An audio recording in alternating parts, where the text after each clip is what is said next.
Episode 1. Arandita, gadis periang yang mudah bergaul dengan semua orang. Dia pandai menghidupkan suasana. Rambut yang selalu ia ikat tinggi menunjukkan identitas kebebasannya. Rambutnya ikal tak beraturan. Dulu ia selalu rutin meluruskan rambut demi menunjang penampilan dan pekerjaannya. Aran adalah gadis penuh percaya diri. Mantan reporter di sebuah stasiun TV ternama. Jejak masa lalu yang ia banggakan pada dirinya sendiri. Kalau dia pernah menjalani hidup dengan baik, karirnya melesat dengan cepat karena dedikasinya pada pekerjaan. Bekerja ibarat udara yang menopang kehidupannya. Siapapun tahu, ia cenderung ceroboh, namun kerja kerasnya dan semangat bekerjanya membuat orang tidak menilai dari sisi itu. Saat mengumpulkan informasi, ia bisa terlihat lupa diri. Tulisannya membius banyak orang. Intinya dia punya bakat dan kemauan untuk bekerja keras. Namun, semua pencapaian karirnya menguap ibarat embun yang tertimpa matahari. Hilang tanpa jejak di udara. Gelap mata dengan tawaran nona muda. Putri pemilik perusahaan yang jatuh cinta pada laki-laki yang seharusnya tidak boleh dicintai oleh siapapun. Kalau masih ingin hidup tenang, bahkan seandainya hanya ada satu laki-laki ini tertinggal di muka bumi, tetap tinggalkan pilihan yang satu itu demi keselamatan hidup. Begitu yang Aran percayai. Aku akan membayarmu sekian. Nominal yang mengguncang disebutkan. Arandita menelan ludah mendengar jumlah imbalan yang akan ia terima. Totalnya bisa ia pakai untuk menutup hutang bank pinjaman keluarganya. Sisanya ia pakai untuk dirinya sendiri. Akhirnya ia memilih kata iya. Menarik lengan bajunya. Masuk sendiri ke dalam api, demi uang yang bisa ia pakai merubah hidup keluarganya. Takdir rumit itu ia yang memulai. Rencana demi rencana ia buat. Tubuhnya yang gemetar menciut bahkan saat hanya melihat dari kejauhan. Sudah bisa berdiri tegak kala itu. Saat ia mulai mengenali sosok asli laki-laki itu. Harimau gila itu ternyata manusia. Wujud manusia yang hanya bisa dilihat segelintir orang di luar penampilan dinginnya. Semakin ia mendekat, semakin ia lupa tujuan utamanya mendekati buruannya. Hingga suatu hari, jadi kau mendekatiku dengan cara licik ini. Wajah pias Aran ketika semua sandiwaranya terbongkar. Dan hari itu tamatlah karir dan semua kerja keras yang ia jalani. Laki-laki itu menghapusnya bagai debu. Membuatnya kehilangan pekerjaan semudah dia bicara. Arandita lari dari kenyataan hidup. Bersembunyi di lubang tikus. Sebuah kamar kos kecil sambil mengumpulkan uang demi menyambung hidup. Apapun pekerjaan ia lakukan. Sambil menulis novel online. Bakat menulis yang bisa ia banggakan. Dan hari itu, ia keluar dari persembunyian. Mencari pelarian dan ketenangan di toko buku. Tempat teraman. Karena sekalipun ia tidak pernah bertemu dengan orang yang mengenalnya di masa lalu. Walaupun dalam hati kecilnya yang kesepian. Ia berharap bertemu dengan seseorang yang mengenalnya. Setidaknya bertegur sapa atau tahu ia masih ada. Namun, ia tidak pernah menjumpai siapapun. Mungkin, kini ia sudah terlupakan. Nasib kembali berkata lain. Takdir yang sudah terputus di masa lalu, tiba-tiba tersambung lagi. Tuan Han, laki-laki yang sudah memenuhi hatinya. Sekaligus harus ia jauhi, berdiri di hadapannya, dengan wajah dingin dan cara memandang yang nyaris tidak berubah. Awalnya ia ingin lari dan menghilang. Rasa takut memenuhi hatinya. Namun entah kenapa Sekretaris Han menyodorkan HP meminta nomornya. Pertemuan kembali dengan Sekretaris Han membawanya bertemu nona muda baik hati. Seseorang yang membuka jalan baginya. Mengurai benang rumit takdir masa lalu. Sekretaris Han, apa? Cuma bisa ngelus dada garis bawah. Dia sekretaris pribadi Tuan Saga. Pria yang konon katanya dingin tapi selalu punya kebiasaan minum segelas susu hangat sebelum tidur. Ia sudah berdiri di belakang Tuan semenjak kanak-kanak. Hingga ia menjadikan Tuan Saga sebagai tujuan hidupnya.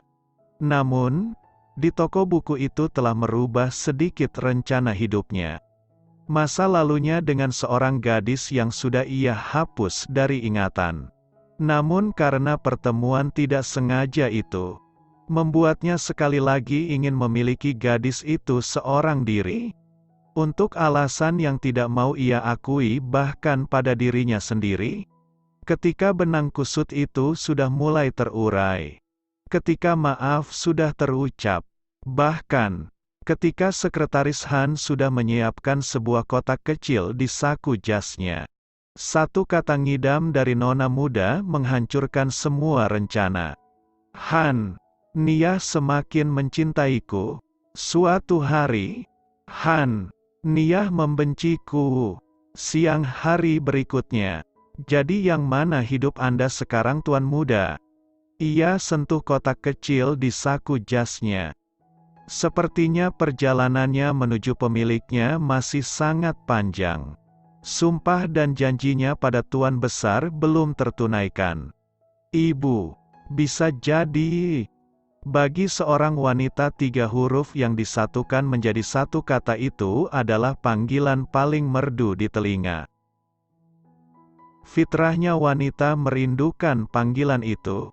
Tak jarang yang menjadikannya sebuah cita-cita dalam hidup. Terlepas dari semua impian besar tentang dunia. Aku ingin menjadi ibu untuk anak-anakku. Menjadi ibu rumah tangga yang bahagia. Menjadi cita-cita yang paling membanggakan. Begitulah adanya.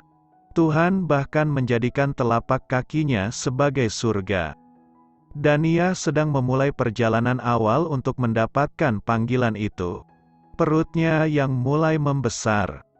Gerakan-gerakan kecil janin mungil mulai terasa. Makin hari saat tangannya mengusap perut makin terasa tendangan kaki mungil itu. Hanya seperti itu saja dada Dania selalu bergetar penuh syukur. Perasaan campur aduk sering kali muncul. Kadang senang namun tak kalah sering pun keluhan mengiringi. Begitukan kalau wanita hamil. Terkadang tawa dan air mata muncul bersamaan. Dania sering melihat video kehamilan atau tentang proses melahirkan untuk menguatkan dirinya.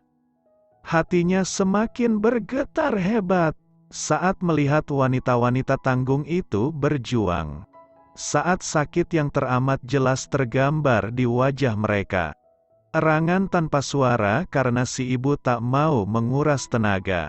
Namun buliran air mata yang menetes menunjukkan rasa sakit yang sedang ia tahan.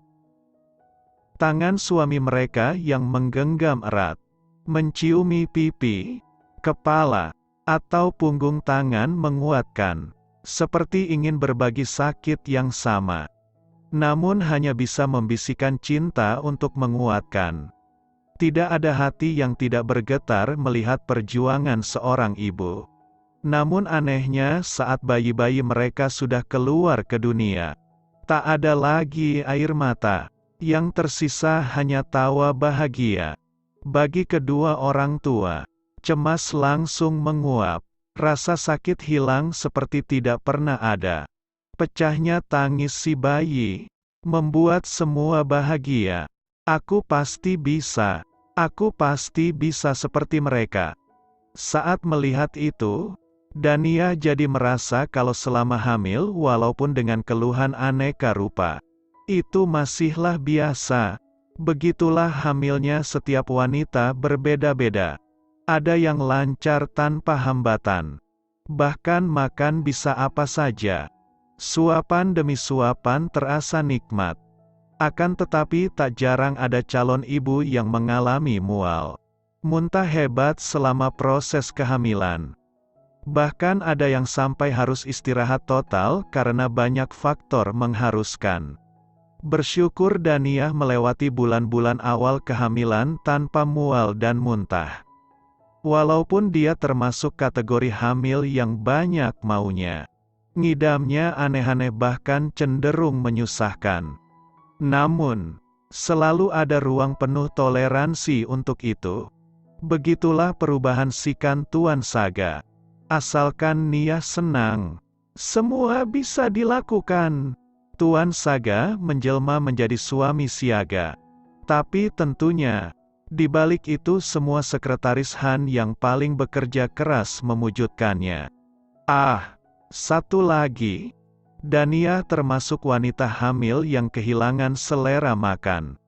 Padahal sebelum hamil dia termasuk orang yang bisa makan apa saja tanpa pilih-pilih. Tanpa Daniah sadari, keadaannya ini membawa dampak luar biasa di rumah utama. Tuan muda mengganti koki utama Nona hari ini, di dalam kamar. Menjelang tidur, para pelayan di rumah belakang saling berbisik dengan teman sekamar mereka. Membicarakan penggantian koki yang memasak khusus untuk Daniah. Nona benar-benar kehilangan selera makan. Menyahuti, masih bicara di bawah selimut. Kenapa ya? Padahal kata ibuku itu cuma terjadi saat hamil muda saja. Bisik-bisik mencari alasan. Namun sekali lagi ruang toleransi lahir. Begitulah wanita hamil. Berbeda pada setiap calon ibu. Apa yang kau mau akan aku lakukan. Asal kau sehat dan senang. Saga mengusap perut Daniah. Membelalak saat tendangan kecil terasa di ujung tangannya. Dia tertawa bahagia. Tidur di sofa pernah Saga lakukan. Aku mau makan ini, aku mau makan itu. Sudah sering Saga dengar. Sayang, kamu pakai parfum apa sih? Jangan dekat-dekat. Sudah mulai terbiasa dengan keluhan tiba-tiba ini. Aku tidak selera makan. Sambil menggelengkan kepala. Koki baru sedang dalam masa percobaan. Begitulah Tuan Saga menghadapi ngidamnya Daniah. Dia melakukan semua dengan tersenyum. Haha, di depannya Daniah tentunya. Saat kakinya menjauh, tak jarang ia melampiaskan kekesalan pada semua orang. Mungkin sekretaris Han yang paling merasakan. Jadi dia seperti menghadapi dua orang ngidam sekaligus. Sayang, ayo jodohkan Aran dan sekretaris Han. Permintaan aneh di tengah malam setelah Saga melakukan apa yang ingin ia lakukan. Apa ini termasuk dalam ngidam kamu lagi? Sedikit kesal sebenarnya, tapi dia berhasil mengurangi tekanan suaranya. Daniah tertawa sambil membenamkan wajahnya ke dada Saga. Entahlah, mendengar cerita Aran akhir-akhir ini, kalau status mereka sudah meningkat menjadi pacaran. Perasaan Daniah mengebu-gebu. Dia senang sekaligus bersemangat dan penasaran. Sepertinya ini memang bawaan ngidam deh. Kalau bidot itu kau mau membantukan sayang, apa boleh buat? Kalau ini kemauan ibu hamil ini? Haha, aneh nggak sih? Kalau ngidam mau menjodohkan orang. Terserahlah, mau aneh atau tidak. Yang penting Tuan Saga setuju. Berbahagia dan semangat tiba-tiba meluap-luap. Nia, apa ini caramu juga balas dendam pada Han? Daniah terkikik mendengar ucapan Saga. Balas dendam apanya? Memang aku jiwa pendendam sepertimu. Tapi dalam hati Daniah sedikit mengiyakan. Kapan lagi kan melihatnya? Mungkin akan lebih seru kalau sekretaris Han yang mengejar-ngejar Aran. Tapi dengan wajah begitu, Apa itu mungkin? Daniah mau menggeser tubuhnya. Tapi baru bergerak 1 senti. Saga meraih tubuhnya dalam dekapan lagi. Sayang, hentikan. Kau mau apa? Ayo tidur. Menghentikan tangan yang mulai bergerak tak beraturan. Ayo tidur. Dia bergerak. Terlonjak saat tangannya ada di atas perut Daniah. Sepertinya dia mau menyapa ayahnya sekali lagi. Memang hanya kau yang bisa memakai alasan ngidam untuk mengerjaiku. Saga tertawa jahat dalam hati. Apa, alasan tidak masuk akal apa itu? Daniah yang tidak bisa membalas kata-kata Saga. Aku akan berhati-hati dan melakukannya dengan lembut. Jadi diamlah dan nikmati semuanya. Apa, terserahlah. Malu untuk mengakui, tapi wajahnya memerah. Karena Daniah pun merasakan bahagia. Sentuhan tangan yang menenangkan. Sentuhan bibir yang hangat mengalirkan cinta Tuan Saga pada hatinya. Dia merasa dicintai.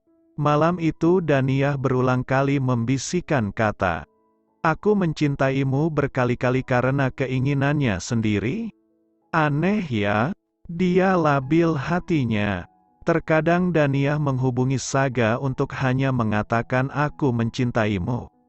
Dia melakukan itu sebanyak dia makan camilan yang disediakan Pak Mun. Ah, memang aneh sepertinya. Terkadang cintanya menggebu-gebu minta diperhatikan. Terkadang dia selalu menyusahkan. Kalau Tuan Saga ada di dekatnya, terkadang dia usir-usir. Tapi terkadang dia duluan yang mulai towel-towel menggoda. Begitulah cinta Daniah dan Tuan Saga. Sementara itu di dunia yang berbeda. Di tempat terpisah. Masih di jam yang sama. Di ruangan kerja sebuah stasiun TV ternama. Sebagian lampu bahkan sudah dipadamkan. Seseorang sedang duduk termenung. Dia sudah menyelesaikan semua pekerjaannya hari ini. Matanya menatap sendu sebuah meja kerja kosong. Sudah beberapa tahun meja itu tidak bertuan. Tapi tidak ada yang mau menyingkirkan atau menempatinya. Bahkan presidir secara khusus meminta supaya meja kerja itu tetap di tempatnya. Sebagai peringatan kepada semua orang. Jangan melangkah ke area terlarang. Atau kalian akan kehilangan semua seperti pemilik meja itu. Hari ini dia mendapat kabar penting seputar Antarna Group. Antarna Group menerapkan kebijakan baru bagi karyawan wanita hamil dan menyusui. Antarna Group menjadi perusahaan yang memberi cuti khusus bagi ibu hamil. Sampai menyelesaikan ASI eksklusif mereka. Tentu semua harus dengan syarat dan ketentuan yang tertuang dalam aturan perusahaan. Sudah ada pernyataan resmi dari perusahaan mengenai kebijakan baru itu. Beritanya sudah menjadi tajuk utama di banyak media. Namun, laki-laki itu menarik sebuah kertas dari dalam laci. Alasan utama yang melatar belakangi Antarna Group mengeluarkan kebijakan baru itu. Banyak karyawan wanita yang menyambut dengan sukacita. Desas-desus dikeluarkannya aturan bagi karyawan hamil disinyalir karena istri Tuan Saga pun menyebar seperti angin. Walaupun mereka tidak membicarakannya secara terbuka. Namun mereka tahu ini berkat siapa. Hingga saat-saat mereka berdoa. Mereka tidak lupa menyisipkan nama nona muda yang sudah memberi dampak positif bagi kehidupan mereka. Kalau kami lebih dulu memberitakan ini, pasti rating berita akan naik. Kehamilan istri yang dicintai Tuan Saga. Daniah, itu nama istrinya kan? Dia melirik meja kosong itu lagi. Lalu memasukkan kembali lembaran kertas yang dia baca. Pemilik meja itu telah kehilangan pekerjaannya karena berurusan dengan Antarna Group. Apa dia baik-baik saja ya? Selama beberapa tahun ini, dia bahkan tidak punya keberanian untuk menghubunginya. Ia mendesah. lalu mengambil jaket dan tas ranselnya. Berjalan menyentuh meja tak bertuan. Apa kita punya kesempatan untuk bertemu lagi? Ia melangkah pergi meninggalkan ruangan yang sepi. Seperti itulah hidup nona muda yang tanpa sadar mempengaruhi hidup banyak orang. Walaupun Dania sendiri tidak pernah menyadarinya. Dania yang terlibat dalam perjodohan sekretaris Han. Akankah dia berhasil? Munculnya orang-orang dari masa lalu Arandita. Akankah menggoyahkan perasaannya yang sudah terpaut pada sekretaris Han?